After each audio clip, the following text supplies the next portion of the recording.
રહી છે કે જ્યાં બાપુનગરમાં એક બુટલેગરના ઘરે ડિમોલિશનની પ્રક્રિયા હાથ ધરવામાં આવી। ગરીબનગર પાસે પોલીસ પર હુમલાની વાયરલ થયેલી રીલ બાદ આ કાર્યવાહી કરવામાં આવી। 18મી ડિસેમ્બરની વાયરલ ઘટનાને લઈને પોલીસની કાર્યવાહી। મોહમ્મદ સરવર ઉર્ફે કડવો કે જેના ઘરે ડિમોલિશનની કામગીરી હાથ ધરાઈ। પોલીસે એએમસીને સાથે રાખીને કાર્યવાહી કરી। આરોપીનું ગેરકાયદે બાંધકામ હટાવવામાં આવ્યું છે। આરોપી વિરુદ્ધ 15થી વધુ ગુના દાખલ થયા છે। અને કે એક મોટી સંખ્યામાં પોલીસ કર્મચારીઓ અને એએમસીના કર્મચારીઓ એકઠા થઈને આ કાર્યવાહી કરી।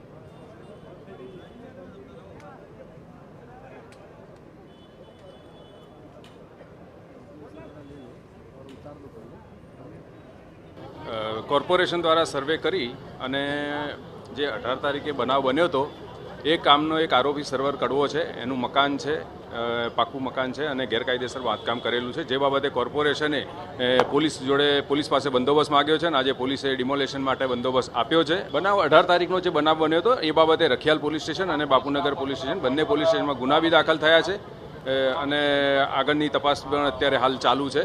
અને આ આરોપી વિરુદ્ધ અગાઉ પણ શરીર સંબંધી 22 જેટલા ગુના દાખલ થયેલા છે, એની 4 વાર પાસા કરેલી છે। ડિમોલિશન મુદ્દે લીગલ કમિટીના ચેરમેનની પ્રતિક્રિયા પણ સામે આવી। પોલીસ સાથે ગેરવર્તનના વિડીયો બાદ સર્વે કરાયો હતો। કહો આરોપીના બંને ગેરકાયદેસર રીતે બનાવાયેલા મકાન તોડી પડાયા છે। મકાનો વ્યક્તિગત માલિકીની જમીન પર ગેરકાયદે બનાવાયા હતા। અત્યાર સુધીમાં 7 મકાનો દબાણ દૂર કરવામાં આવ્યું છે। અન્ય ગેરકાયદે બાંધકામની પણ તપાસ ચાલી રહી છે।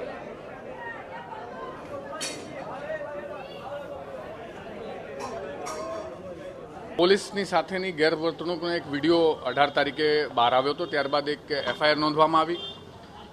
એ ગુનાની અંદર જે આરોપીઓ હતા જેમના મકાનો મ્યુનિસિપલ કોર્પોરેશનની જગ્યામાં, એ તમામ મકાનોને કોર્પોરેશનની જગ્યામાંથી દૂર કરવામાં આવ્યા છે। તો જે પ્રકારે બાપુનગરમાં કામગીરી કરવામાં આવી છે તે દ્રશ્યો પણ આપને બતાવી રહ્યા છે। જે ગેરકાયદે બાંધકામ હતું એ 2 મકાનને તોડી પાડવામાં આવ્યા છે।